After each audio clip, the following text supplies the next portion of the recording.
12 detik. 12 detik. Jadi ini nggak diperbaharui lah karena mau pakai zoom ya. Gini-gini aja dulu. Kan zoom kan. Ya. Bismillah. Masih pakai.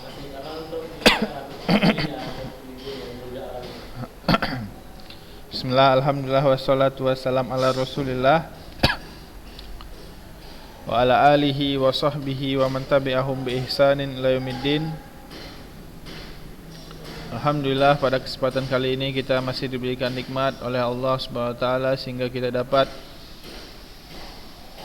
melanjutkan pembelajaran kita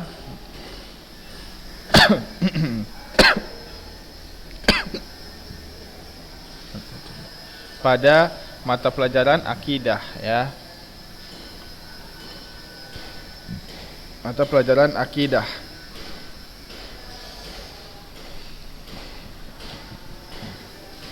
Nah, ini akidah untuk kelas 12 yang mana kita memakai kitab Qawaidul Muslah karya Syekh Shalih bin Utsaimin. Nah, sekarang kita telah masuk ke dalam qaidah fi sifat ya. Nah, kalau kemarin kita masuk qawaidul asma, kalau sekarang masuk al-faslus tsani qawaidun fi sifatillah taala ya, qawaidun fi sifatillah taala fi sifat-sifat Allah. Bisa dibedakan nama dan sifat ya. Kalau nama itu sesuatu yang dipanggil dengannya, kalau sifat itu sesuatu yang disifatkan dengannya ya. Setiap nama itu mengandung sifat, tapi tidak setiap sifat memiliki nama. Kita lihat qaidatul ula. Kaidah pertama, sifatullahi ta'ala kulluha sifatun kamalun la naqdha fiha biwajhin minal wujuh. Sifat-sifat Allah Subhanahu wa taala ya, itu semuanya adalah sifat kamal ya. La naqsa fiha biwajhin minal wujuh. Tidak ada sisi kurang, tidak ada kekurangan di dalam sifat-sifat Allah. Biwajhin minal wujuh ya, dari segala sisi, walaupun nama dari sifat tersebut itu sama seperti beberapanya ada sama seperti sifat-sifat makhluk, tapi itu tidak mengharuskan kekurangan pada sifat Allah karena sifat Allah berbeda dengan sifat makhluk.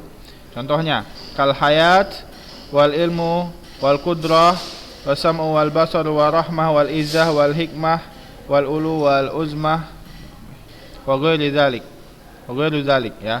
Contohnya sifat Allah seperti sifat al-hayat. Sifat al-hayat itu adalah sifat Allah yang maha hidup. Jadi Allah mempunyai sifat hidup ya, yang mana hidup Allah bukan seperti hidup makhluk. Hidup Allah tidak akan fana dan hidup Allah tidak didahului dengan ketidakadaan dan seterusnya ya. Al-hayat itu sifat. Adapun nama adalah al-hayyu ya. Al-hayyul qayyum. Nah, itu nama Allah, dan hayyu itu mengandung sifat, yaitu sifatul hayat. Al-ilmu ini sifatul ilmu. Kalau sifat kita bilang sifatul ilmu. Kalau nama Allah adalah al-alim yang mengandung sifat ilmu. Al-qudrah kemudian yang mampu, as-sam'u yang maha mendengar, al-basaru ya sifat melihat, ar-rahmah sifat kasih sayang, al-izzah sifat perkasa dan maha kuat, al-hikmah sifat yang mempunyai banyak hikmah, al-ulu sifat yang maha tinggi, wal uzmah sifat yang maha kuat, wa ghairu dzalik dan seterusnya. Wa qad dalla ala hadza sam'u wal aqlu wal fitratu ya. Dan semua nama ini mempunyai dalil yang mendalilkan atas sifat-sifat Allah yang banyak itu adalah sam'u. Sam'u itu maksudnya apa? Nakal, maksudnya dari Al-Quran dan Sunnah. Kenapa dibilang sam'u? Karena itu dari jalan pendengaran ya, mendengarnya Rasulullah SAW terhadap wahyu ya. Al-Quran didengar ya, hadis juga didengar oleh para sahabat. Kemudian al-aqlu itu dari sisi logika, dari sisi akal ya. logika. Nah, wal fitratu dari sisi fitrah, ya. Fitrah manusia yang telah Allah berikan sejak lahir. Adapun dari sam'u maksudnya dari nakal, ya, dari Al-Qur'an dan Sunnah. Atau dari Al-Qur'an aja di sini sebutkan, ya. Faminhu qaulu ta'ala, ya, di antaranya adalah firman Allah Subhanahu wa taala, lilladzina la yu'minuna bil akhirati matsalus su'i wallahul masalul a'la wa huwal azizul hakim. Ya, lillahi wal masalul a'la huwal wasful a'la. Nah, di sini lihat lilladzina, bagi siapa yang tidak beriman, ya, kepada hari akhir, ya. Masalus sau'a, ya, masalus sau'i, ya, seperti, ya, adalah seperti orang yang sangat buruk, yang tidak mengimani hari akhir. Allahul masalul a'la. Nah, Allah mempunyai, maksudnya di sini, lihat di sini masalul a'la adalah wasful a'la, sifat yang maha tinggi, lebih tinggi dari sifat-sifat makhluk, ya, sifat-sifat sempurna. Wahwal azizul hakim. Nah, di sini yang maha perkasa lagi maha mempunyai hikmah. Nah, di sini ditetapkan dua sifat, dua nama, yaitu Al-Aziz dan Al-Hakim, yang mempunyai sifat Al-Izzah, ya.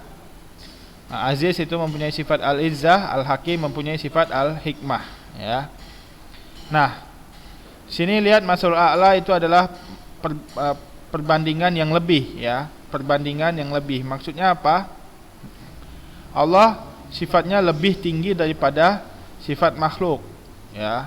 Ketika seorang makhluk mempunyai sifat yang sempurna, maka Allah lebih mempunyai sifat yang sempurna. Itu maksudnya masalul a'la. Contohnya, seorang itu mempunyai ilmu, manusia mempunyai ilmu, maka Allah lebih mempunyai ilmu, ilmunya melebihi ilmu makhluk. Jadi Allah mengetahui hal-hal gaib, ya.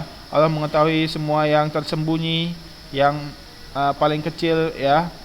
Itu semua Allah mengetahui, lebih dari ilmunya makhluk. Contohnya, manusia mempunyai sam'u wal basar. Nah, pendengaran dan penglihatan. Allah juga mempunyai pendengaran dan penglihatan, akan tapi lebih tinggi daripada pendengaran dan penglihatan makhluk. Nah, ini maksudnya masalul a'la, ya, perbandingan yang lebih tinggi. Contohnya, kalau manusia mendengar hanya beberapa meter saja, kalau Allah mendengar dari atas langit ketujuh, dari ars, mendengar apa yang kita doakan, ya, dengan tersembunyi pada malam hari tanpa suara, bahkan Allah mendengar itu, ya, sebagaimana pada saat turunnya ayat Al-Mujadilah, qad sami Allahu qaula allati tujadiluka fi zawjiha wa tashtaki ila Allah. Nah, jadi ada asbabun nuzulnya, ada perempuan yang dia mengadu kepada Rasulullah karena suaminya menzihar. Nanti kalau zihar ini permasalahannya di masalah fikih nikah. Nah, jadi pada saat dia mengadu, ya, Aisyah itu mendengar atau nguping, ya, kalau bahasanya nguping dari kamar sebelah tempat berbicaranya Rasulullah kepada perempuan itu. Maka Aisyah berkata, saya mendengar dengan samar-samar, akan tapi Allah mendengar dari atas langit ketujuh, ya, itu dengan sangat jelas. Padahal Aisyah hanya dihalangi oleh satu dinding saja, itu samar-samar. Begitulah, ya, perbedaannya. Jadi Allah pendengarannya lebih sempurna daripada pendengaran makhluk. Begitu juga penglihatan, Allah dapat melihat, ya, dari atas ars apa yang kita kerjakan tersembunyi pada saat sendirian.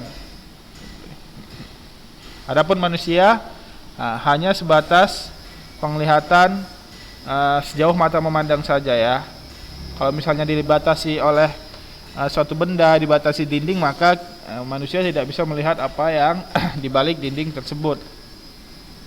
Ya, begitu juga izah, kudrah, dan seterusnya. Itu dia maksudnya masalul a'la. Allah mempunyai sifat yang lebih tinggi dari sifat manusia.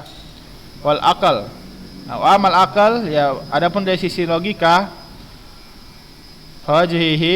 fawajhuhu anna kulla mawjudin haqiqatun.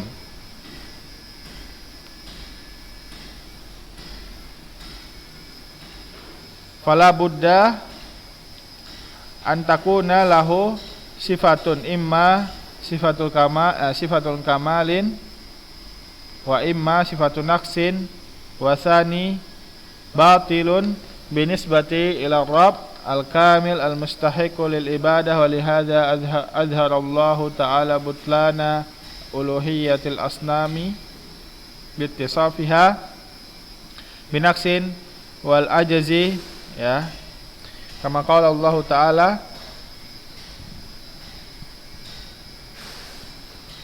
Ya, di sini adapun dari sisi logika, dari sisi akal, apa yang menunjukkan bahwasanya nama-nama Allah maha sempurna, ya. Ya, di sini fawajhi, maka sisinya adalah bahwasanya semua yang ada, ya, di alam semesta ini yang kita lihat, yang ada dengan sebenar-benarnya ada, contohnya kayak manusia ada, alam semesta ini ada, itu semuanya pasti mempunyai sifat, ya. Tidak ada suatu benda atau suatu zat yang kosong dari sifat, ya. Contohnya misalnya apa?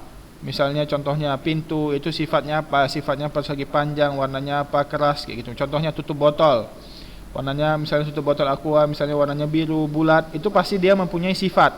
Dan tidak ada benda yang hanya mempunyai satu sifat, ya, minimal dia dua dan seterusnya dan lebih, ya. Nah, itu makhluk, ya. Seperti angin itu memang tidak kelihatan tapi berasa, rasanya dingin, itu sifatnya. Nah, dan dia sifatnya menempati ruang, itu termasuk sifat. Itu masih makhluk, ya. Apalagi ini pencipta makhluk, yaitu Sang Khalik Allah Subhanahu wa taala yang maha sempurna. Jadi pasti Allah mempunyai sifat-sifat yang lebih sempurna daripada makhluk. Pasti Allah juga mempunyai sifat. Nah, ini untuk bantahan untuk orang yang tidak mengakui adanya sifat Allah Subhanahu wa taala. Nah, kalau makhluk itu mempunyai sifat, ada dia sifatnya sifat naqsin, ya, sifat kurang, ada sifat yang keutamaan bagi suatu makhluk tersebut. Akan tetapi, ya, sifat yang kurang itu batil apabila dinisbatkan kepada Allah Subhanahu wa taala, karena Allah Subhanahu wa taala yang maha sempurna pencipta makhluk, ya. Jadi mustahil apabila Allah mempunyai sifat kurang, ya. Maka waliyazubillah, Allah tidak akan mempunyai sifat naqsin sedikit pun, tidak akan mempunyai sifat kurang sedikit pun. Jadi tidak ada lagi jalan keluar kecuali hanya menetapkan bahwasanya Allah mempunyai sifat, dan sifat-sifat Allah semuanya kamal, sifat yang sempurna. Maka karena itu hanya Allah yang patut disembah, ya, karena hanya Allah lah yang mempunyai sifat-sifat kamal, berbeda dengan berhala-berhala yang orang-orang musyrik itu sembah, karena mereka mempunyai sifat akan tapi tidak semuanya sifat-sifat kamal, ya. Karena mereka juga sesembahan selain Allah juga disifati dengan sifat naqsin dan sifat lemah, ya, sifat kurang dan sifat lemah. Maka butlan uluhiyatil asna, maka batillah penyembahan kepada mereka. Jadi mereka tidak berhak disembah. Sebagaimana firman Allah Subhanahu wa taala, "Wa man adallu mimman yad'u min dunillahi man la yastajibu lahu ila yaumil qiyamati wa hum an du'aihim ghafilun." Ya, wa qala Allah taala, dan Allah Subhanahu wa taala juga berfirman, "Walladzina yad'una min dunillahi la yakhluquna syai'an wa hum yukhlaqun amwatun ghairu ahya'in wa ma yash'uruna ayyana yub'atsun." Ya. Wa qala an Ibrahim wa huwa yahtaju an abihi, ya abati lima ta'budu ma la yasma wa la yubsiru wa la yughni anka syai'an wa ala qaumihi afata'buduna min dunillahi ma la yanfa'ukum syai'an wa la yadurrukum uffin lakum walimata uffin lakum walimata buduna min dunillahi afala ta'qilun. Ya. Nah, sini ada beberapa dalil yang menunjukkan bahwasanya sesembahan selain Allah itu mempunyai sifat naqas dan mempunyai sifat ajaz, berbeda dengan Allah Subhanahu wa taala yang maha sempurna yang hanya mempunyai sifat kamal tanpa mempunyai sifat kekurangan, ya. Sebagaimana Allah berfirman, "Wa man adallu mimma yadun," orang mana yang lebih sesat daripada orang yang menyembah selain Allah, yang mana sembahan itu tidak dapat mengabulkan permintaan mereka sampai hari kiamat. Ya, dan terhadap doa-doa mereka sembahan itu yang disembah itu lalai, tidak tahu. Dan Allah Subhanahu wa taala juga berfirman, dan mereka yang menyembah kepada selain Allah, yang mana sesembahan mereka tidak bisa menciptakan sedikit pun, apapun tidak bisa mereka menciptakan, ya. Bahkan boro-boro mereka menciptakan, mereka sendiri itu diciptakan oleh Allah Subhanahu wa taala. Bahkan mereka itu adalah benda-benda mati, ya, yang tidak pernah hidup. Wa mayasuruna ayyana yubasun, dan mereka tidak merasa kapan mereka dibangkitkan karena mereka benda-benda mati. Waqala Ibrahim, dan ketika Ibrahim, ya, ketika dia mendakwahi ayahnya, yang mana ayahnya ini Azura, ya, Azaru, yang mana ayahnya ini pembuat berhala. Ya abati, wahai ayahku, lima ta'budu, bagaimana kamu menyembah, bagaimana bisa kamu menyembah suatu benda yang tidak dapat mendengar dan tidak dapat melihat dan tidak dapat melakukan terhadapmu sesuatu pun. Nah, ini jadi berpikir dengan logika, ngapain disembah yang tidak bisa, sesuatu yang tidak bisa apa-apa, ya. Nah, kemudian ketika Ibrahim berkata kepada kaumnya, apakah kalian menyembah, ya, kepada selain Allah yang mana mereka tidak dapat memberi manfaat kepada kalian dan tidak dapat memberi madarat kepada kalian, dan bagaimana kalian bisa menyembah selain Allah? Afala ta'qilun, ya, apakah kalian tidak berpikir? Maka di sini memakai logika. Nah, maka yang berhak disembah hanya zat yang hanya mempunyai sifat kamal tanpa mempunyai sifat kekurangan, yang itu hanya dimiliki oleh Allah Subhanahu wa taala. Karena selainnya dari makhluk itu semuanya mempunyai apa? Mempunyai sifat kekurangan, ya. Maksud bagaimana sempurnanya dia, pasti dia mempunyai sifat kekurangan. Itu dia makhluk, berbeda dengan Sang Khalik.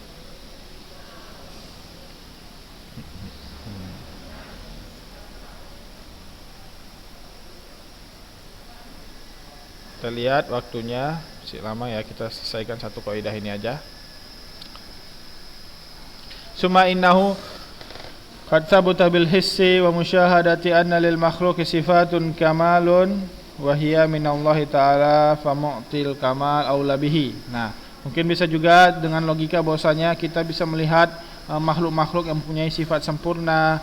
Nah, sifat sempurna itu pasti diberikan oleh Sang Pencipta karena dia itu diciptakan. Nah, jadi Sang Pencipta itu lebih memiliki sifat kamal, lebih dari apa yang Allah ciptakan. Nah, maka Allah aula bihi, lebih berhak atas sifat-sifat kamal tersebut dari makhluk-makhluknya. Bahkan Allah tidak mempunyai sifat-sifat kurang. Nah, kemudian dari sisi fitrah, kalau tadi udah dari sisi nakal, dari sisi sama, kemudian setelahnya dari sisi logika, sekarang dari sisi fitrah.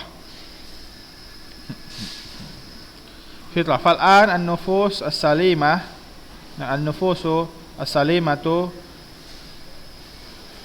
majbulatun al-mafturatun ala mahabbatillah wa ta'zimihi wa ibadatihi wa hal tuhibbu wa tu'azzimu wa ta'budu illa man alimat annahu muttasifu bi sifatil kamal la'iqah bi rububiyyah wa uluhiyyah.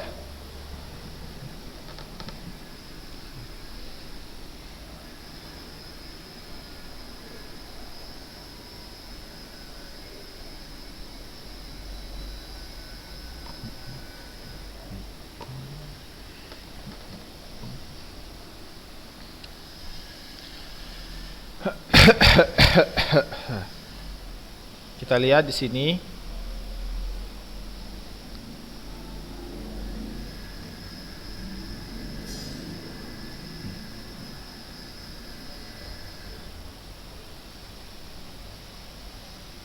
Dari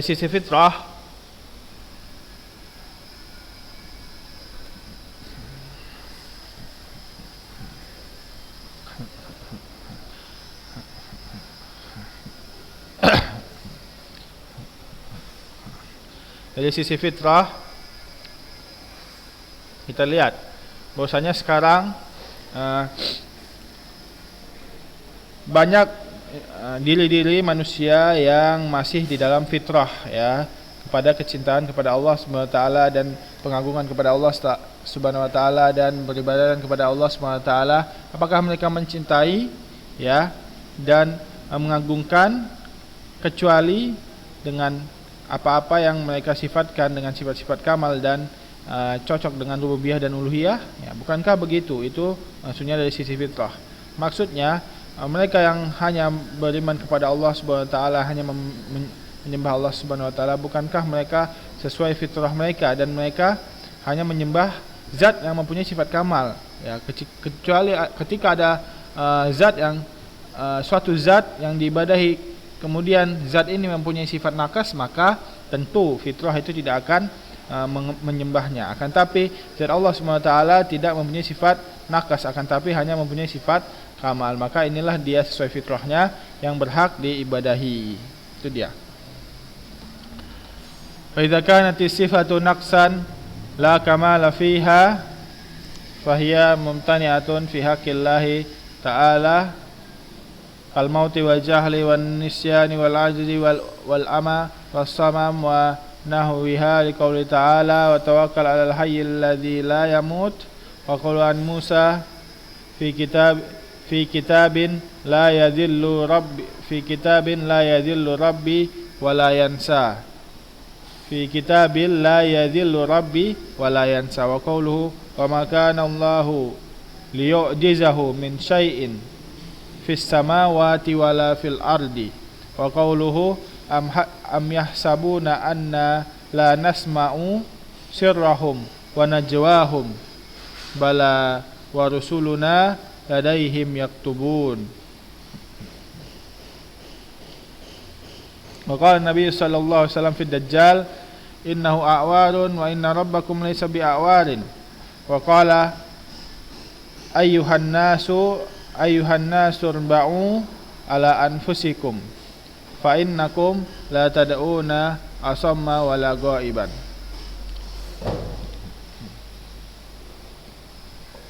Lihat di sini,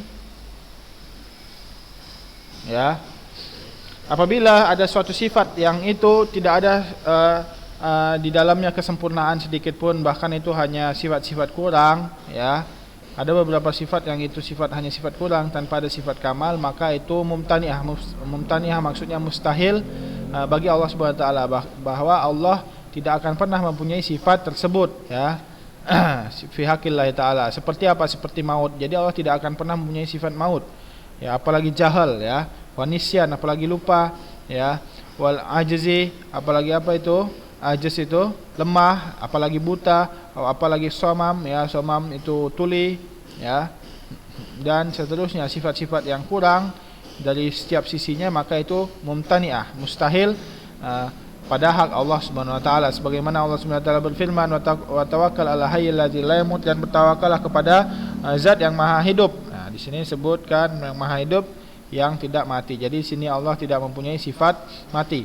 Dan perkataan Musa, ya, dalam Al-Qur'an disebutkan fi kitabil la yadhillu rabbi wa la yansa, di dalam kitab, ya, yang diberikan kepada Musa yang tidak akan sesat, ya, ya,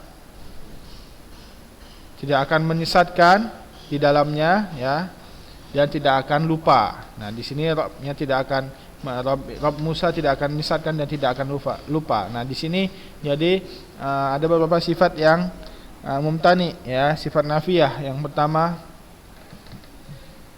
sifat nafiyah maksudnya sifat yang mumtani'ah lillahi ta'ala. Yang pertama sifat sifat sesat dan sifat lupa. Jadi ini tidak akan pernah ada pada zat Allah Subhanahu wa taala. Wa qauluhu wa ma kana Allahu liyu'jizahu, dan Allah tidak akan pernah lemah terhadapnya. Nah, di sini lemah ini sifat yang mumtani'ah, yang mustahil terhadap hak Allah Subhanahu wa taala. Jadi Allah tidak akan pernah mempunyai sifat lemah. Min syai'in fis samawati wala fil ard, baik itu di langit dan di bumi. Dan qaulu, dan firman Allah, am yahsabuna anna la nasma'u sirrakum wa najwahum bala rusulana ladaihim yaktubun. Apakah kalian mengira bahwasanya Allah tidak mendengar? Nah, di sini penetapan bahwasanya Allah Maha mendengar, dan Allah tidak pernah mempunyai sifat tidak mendengar. Maksudnya Allah tidak pernah tuli. Nah, jadi Allah tidak mempunyai sifat tuli, maka sifat tuli ini adalah sifat kekurangan yang mumtani'ah, mustahil pada hak Allah Subhanahu wa taala. Yang amanah Allah itu, apakah kalian mengira bahwasanya Allah tidak anna, ya, bahwasanya sini bisigoti ta'zim, jadi Allah memakai bahwasanya kami. Jadi si kami ini mempunyai bermaksud ta'zim, ya, pengagungan atau perkasa terhadap Allah Subhanahu wa taala sendiri, ya. Bahwasanya Allah tidak mendengar apa yang tersembunyi pada kalian, dan tidak mendengar najwa. Najwa ini dia di bawah perkataan, ya, maksudnya berkata dengan samar-samar. Tidak pernah mendengar najwa kalian. Bala rusulana, sungguhnya rusul-rusul kami, maksudnya rusul di sini bukan nabi, akan tapi rusul-rusul sini adalah para malaikat, ladaihim yaktubun. Para malaikat, bahwasanya Allah mendengar, dan para malaikat yang di sisi kalian itu mencatat. Maksudnya malaikat raqib dan atid, ya. Waqala Nabi sallallahu alaihi wasallam fi dajjal, ya, dan ketika Nabi Muhammad sallallahu alaihi wasallam bersabda tentang dajjal, ya, innahu a'wadun wa inna rabbakum laysa bi'awadin. Sungguhnya dajjal itu apa? Itu dia buta sebelah, ya. A'wad itu maksudnya buta sebelah atau picak sebelah, buta sebelah. Dan sungguhnya Rabb kalian tidak buta sebelah. Jadi di sini penetapan bahwasanya Allah Maha melihat, dan penetapan bahwasanya Allah mempunyai dua mata, ya. Bahwasanya karena a'war di sini tidaklah disebutkan a'war kecuali dia picak atau buta sebelah. Dan apabila seseorang buta sebelah, atau apabila sesuatu makhluk buta sebelah, maka dia pasti mempunyai dua mata. Kalau enggak mempunyai dua mata, tidak akan dibilang buta sebelah, ya. Apabila dibilang buta sebelah, pasti dia mempunyai dua mata. Maka disebutkan Dajjal itu bukan mempunyai satu mata di tengahnya. Nah, di sini kita dapat mengambil faedah bahwasanya Dajjal tidak seperti yang di film-film, tidak seperti yang di dongeng-dongeng mempunyai mata di tengah, ya. Akan tapi Dajjal itu mempunyai dua mata, akan tapi salah satu matanya itu buta atau picak, bahkan disebutkan berwarna ungu seperti anggur yang basi, ya, atau anggur yang busuk. Nah, dan sesungguhnya Rob kalian, nah, jadi Dajjal itu bukan Rob kalian. Rob kalian itu sesungguhnya apa?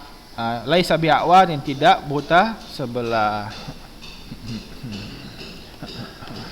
Apabila disebutkan tidak buta sebelah, maka di sini menetapkan bahwasanya Allah mempunyai dua mata.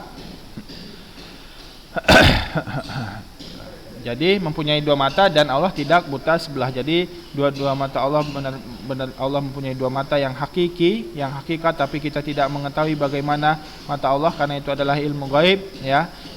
Dan menetapkan bahwasanya Allah Maha melihat. Dan Rasulullah sallallahu alaihi wasallam juga bersabda, ayuhan nasur ba'u ala anfusikum fa innakum la tad'una asam wala ghaiban. Wahai manusia, perhatikanlah diri kamu, atau berdoalah kepada Allah SWT, dan perhatikan diri kamu, karena sesungguhnya kalian tidak berdoa kepada suatu zat yang tuli. Jadi di sini menafikan sifat yang mustahil terhadap Allah, yaitu sifat tuli. Jadi membatalkan sifat tuli. Jadi Allah tidak mempunyai, tidak sedikit pun Allah mempunyai sifat yang mumtani'ah ini, maksudnya sifat tuli ini. Allah tidak mempunyai sifat tuli, ya. Bahkan Allah Maha Maha melihat dan Maha mendengar. Wala ghaiban, dan Allah tidak gaib, akan tapi Allah hadir, ya. Allah ada wujud, ya. Wujud Allah itu, ya, tidak akan pernah goib. Beda dengan wujud manusia yang kadang ada kadang tidak, kadang ada hidup, pas dia mati dia tidak ada, akan tapi Allah selalu ada. Itulah maha hidup Allah, selalu ada tanpa diselingi ketidakadaan dan tanpa didahului dengan ketidakadaan, ya, itu dia. Karena Allah ada bersama kita semua dimanapun kita berada. Bukan berarti Allah di mana-mana, akan tapi Allah ada di atas ars dan Allah ada bersama kita. Dan itu kaifiahnya hanya Allah yang tahu. Kita hanya menetapkannya saja dan meyakinkan apa yang Allah dan Rasulnya katakan. Itu dia yang dapat kita sampaikan. Mungkin nanti akan kita lanjut pada paragraf yang ini ya, pada paragraf berikutnya. Yang mungkin itu akan kita lanjutkan pada pertemuan minggu depan. Ya, kita tutup dengan doa kafaratul majlis. Subhanakallahumma wa bihamdika asyhadu an la ilaha illa anta astaghfiruka wa atubu ilaik. Wassalamualaikum warahmatullahi wabarakatuh.